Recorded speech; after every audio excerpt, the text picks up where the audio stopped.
Shalom saudara-saudara yang terkasih dalam Tuhan Yesus Kristus, selamat pagi.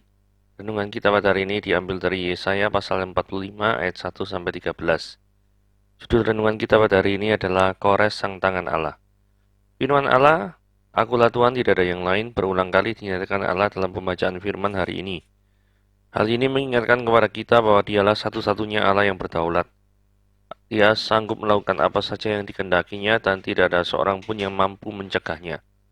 Bukti tentang semuanya ini Allah nyatakan dengan diurapinya Kores yang dianggap kafir untuk melaksanakan kehendaknya. Meskipun tidak mengenalnya, namun Allah berkenan memakainya untuk maksud penyelamatan bagi umatnya. Sebuah kenyataan yang sangat mengherankan, bukan? Ketika umatnya sendiri telah berpaling darinya, dia sanggup memakai siapa saja yang bersedia untuk menjadi alatnya. Alkitab menjelaskan bahwa Allah mengurapi Kores untuk membuka mata umatnya agar mengetahui siapakah Allah itu. Dari terbitnya matahari sampai terbenamnya, tidak ada yang lain di luar aku. Melalui demonstrasi kedaulatan Allah dan tindakan penyelamatan Allah yang kerjakan, bangsa-bangsa lain di luar Israel menyadari dan mengakui Allah Israel adalah satu-satunya Allah. Sampai hari ini, Allah bekerja untuk menyatakan keselamatan itu bagi semua bangsa. Dan gerejanya adalah pengemban dari rencana penyelamatan Allah yang besar ini. Beritakanlah Injil kepada segala makhluk, mengingatkan gerejanya akan tugas yang Yesus percayakan. Apakah kita menanggapi panggilannya? Jika tidak, Allah mampu membangkitkan Kores-Kores di akhir zaman ini untuk pengenapan rencananya. Penolakan dari umatnya pun tidak pernah mampu menggagalkan rencana penyelamatan Allah bagi dunia ini. Itu ya. Oke, mari kita lihat pembahasannya. Seperti ini ya. Apakah mungkin jika Allah itu menjadikan orang yang tidak percaya menjadi tangan kanannya untuk melakukan kehendaknya?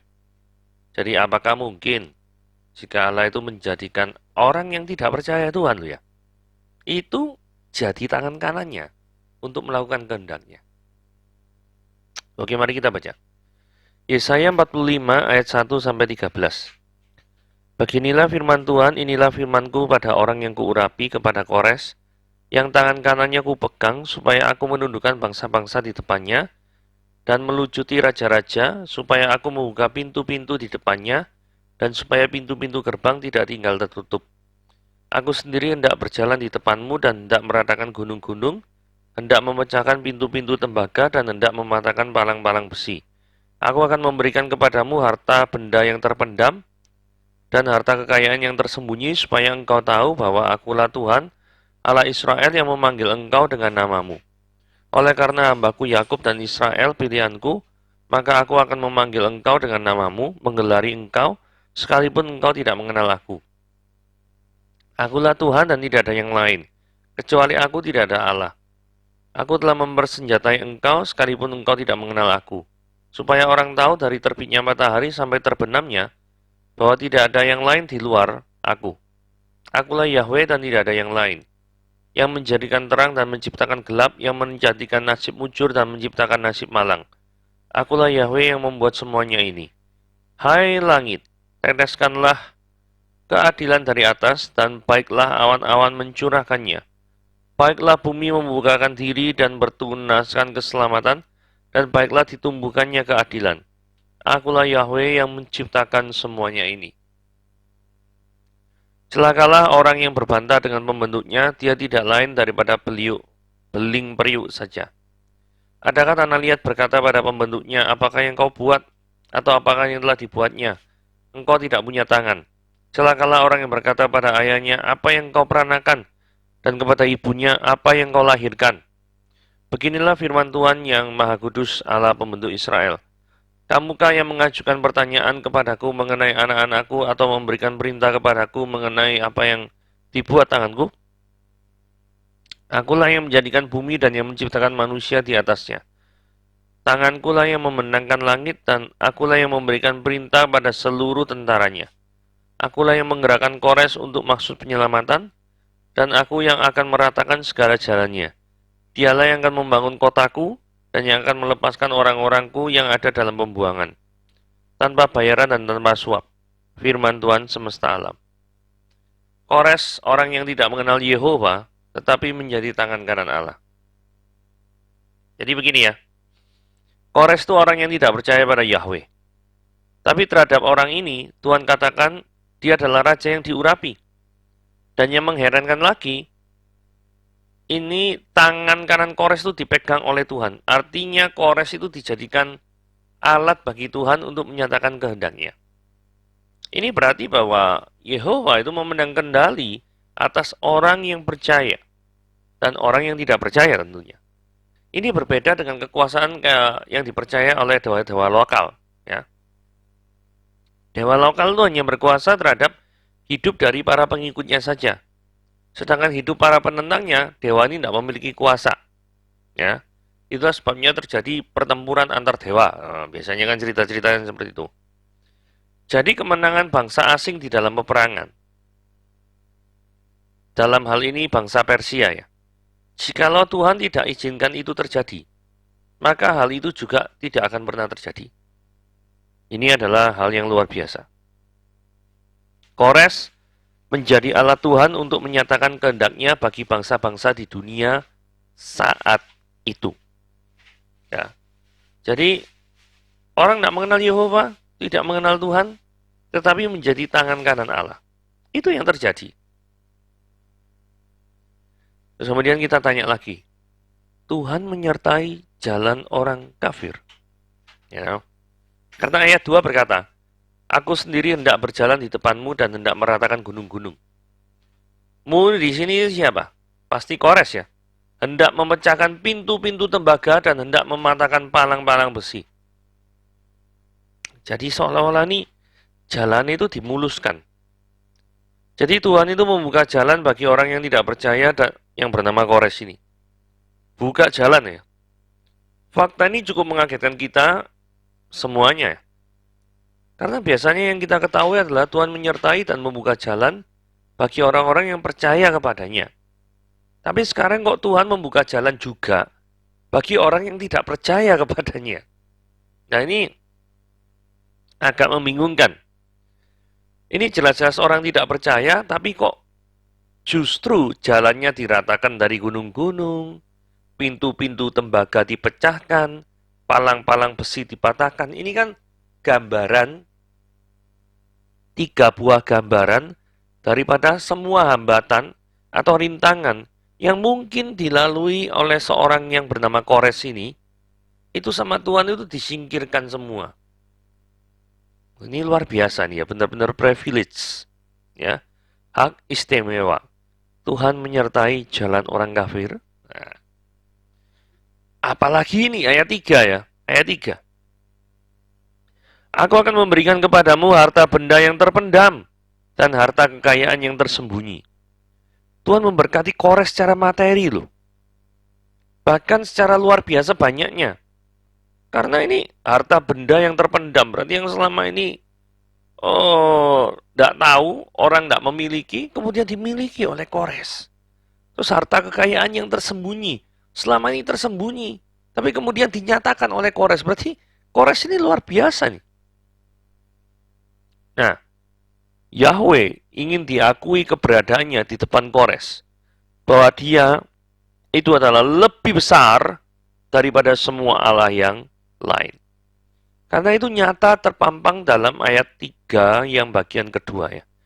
Supaya engkau tahu bahwa akulah Yahweh, Allah Israel, yang memanggil engkau dengan namamu. Jadi, kalau misalnya Yahweh ini bisa memberikan harta yang luar biasa, ya toh. Kalau misalkan dia tidak memiliki kuasa, maka tidak mungkin dia bisa memberikan kepada Kores harta benda yang terpendam dan harta kekayaan yang tersembunyi. Jadi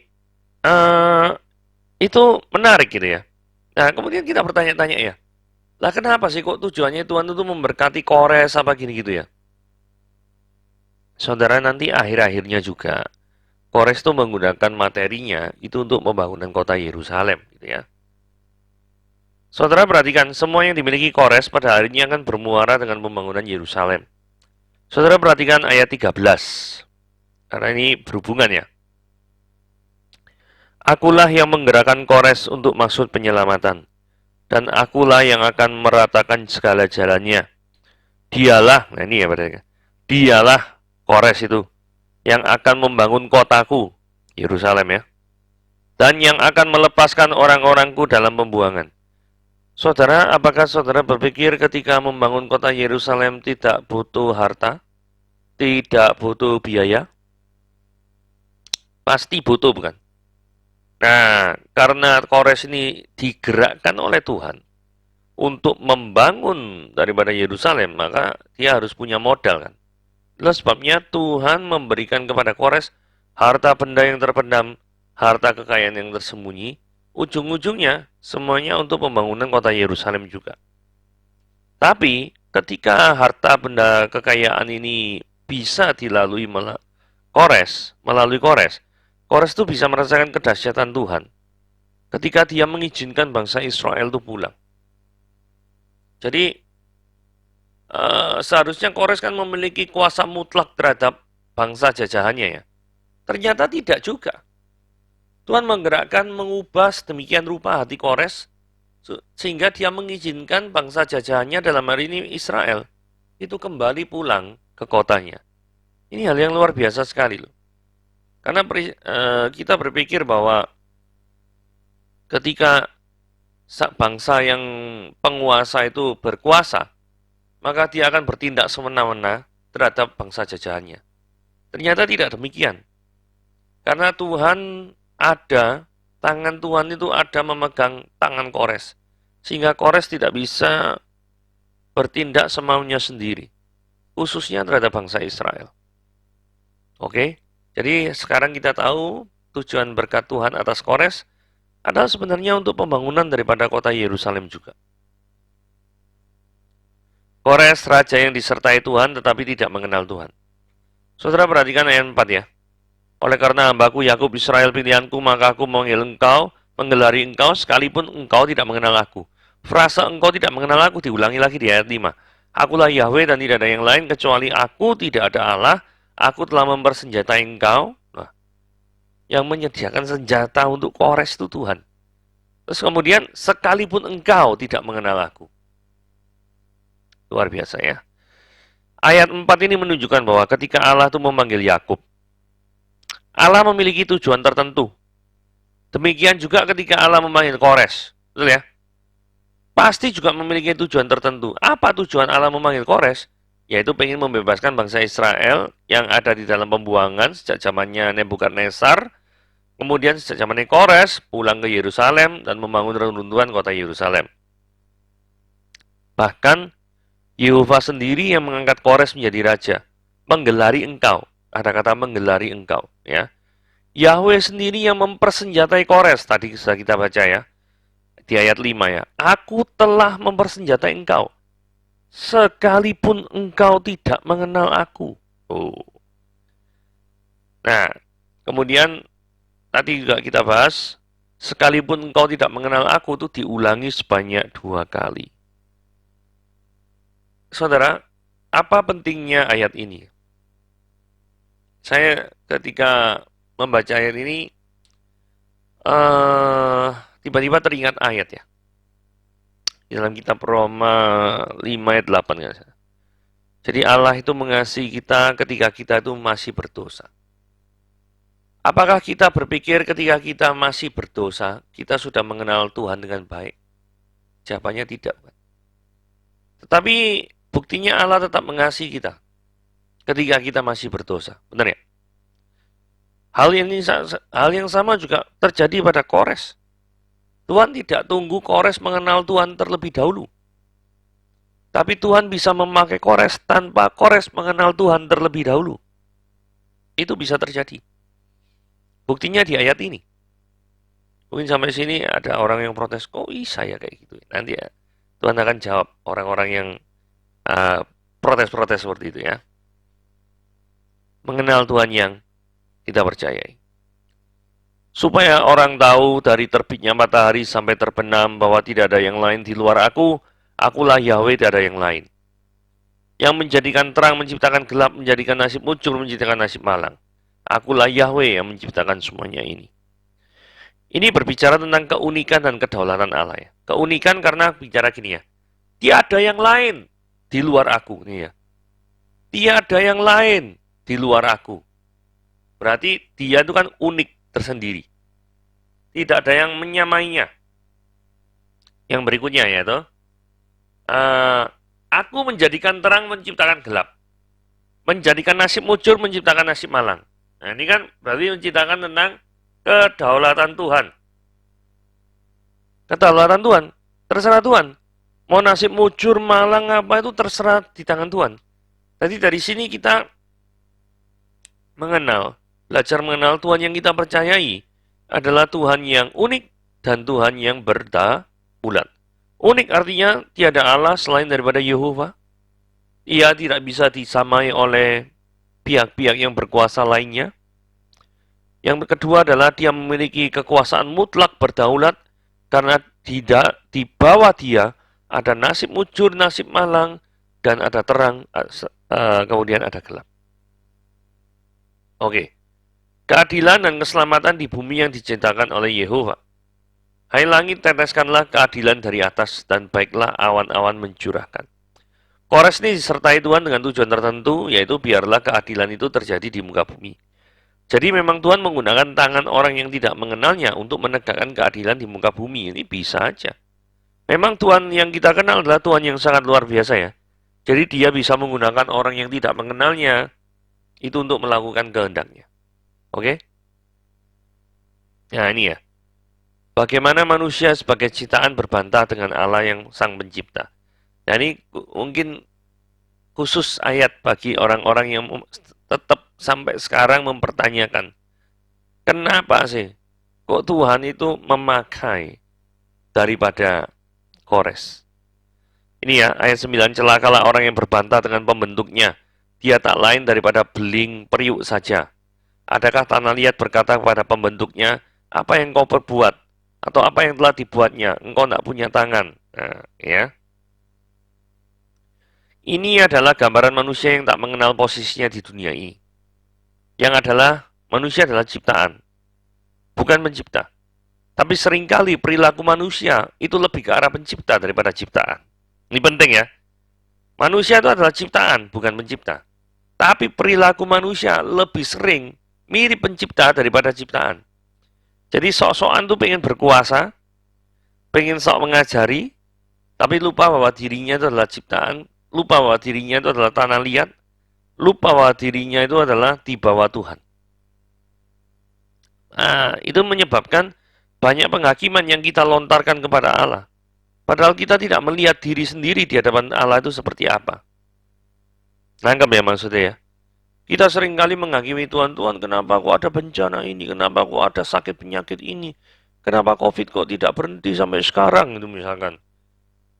Wang, kan Tuhan itu berkuasa, Tuhan atas segalanya, kenapa engkau tidak bisa menghentikan semuanya? Saudara kita tidak pernah tahu maksud Tuhan. Sama seperti saudara mungkin bertanya, kenapa kok Tuhan memakai Kores? Apakah Tuhan tidak bisa mempertobatkan Kores terlebih dahulu, kemudian barusan menyampaikan Kores? Barusan memakai Kores. Sehingga ketika Tuhan memakai Kores, Tuhan itu sudah memakai statusnya orang yang sudah percaya. Kan lebih mudah memahaminya. Oh Tuhan bisa mengubahkan hati. Dan kemudian Kores menjadi percaya Tuhan, menyembah Yehova. Berhala-berhalanya disingkirkan semuanya. Dan dia menjadi percaya Yehova. Kan Tuhan bisa menyatakan kekuasaannya melalui hal-hal tersebut. Ya bisa-bisa saja memangnya. Tetapi hal itu kan yang tidak terjadi, bukan? Nah, banyak penghakiman yang kita lontarkan kepada Allah, padahal kita tidak melihat diri sendiri di hadapan Allah itu seperti apa. Tidak ingatkah kita bahwa manusia adalah manusia yang berdosa, sedangkan Allah adalah Allah yang kudus. Tidak ingatkah kita bahwa kita adalah ciptaan yang terbatas, sedangkan Allah adalah pencipta yang tidak terbatas. Saudara, kita harus ingat bahwa manusia adalah manusia yang berdosa, sedangkan Allah adalah kudus. Jangan pernah kita berlaku seolah-olah kita itu mengajari manusia, mengajari Allah. Jangan pernah kita itu berlaku seolah-olah kita adalah pencipta, padahal kita adalah cuma ciptaan. Belajarlah untuk taat dan tunduk dengan penuh iman kepada Allah. Siapakah manusia sehingga manusia itu memiliki hak untuk mengatur Allah? Akulah yang menjadikan bumi dan yang menciptakan manusia di atasnya. Tangankulah yang memandangkan langit. Akulah yang memberikan perintah pada seluruh tentaranya. Jadi jikalau ada yang protes mengapa Tuhan bisa menggunakan orang yang tidak percaya sebagai tangan kanannya untuk mengendalikan rencananya, maka jawabnya adalah siapakah manusia, sehingga manusia itu memiliki hak untuk mengatur apa yang harus Allah kerjakan dan apa yang Allah tidak harus kerjakan. Ya, jadi ini sangat jelas sekali. Akuilah cara Tuhan yang terkadang memang tak terpahami, tapi begitulah cara kerja Tuhan. Oke, sampai di sini firman Tuhan. Tuhan Yesus memberkati.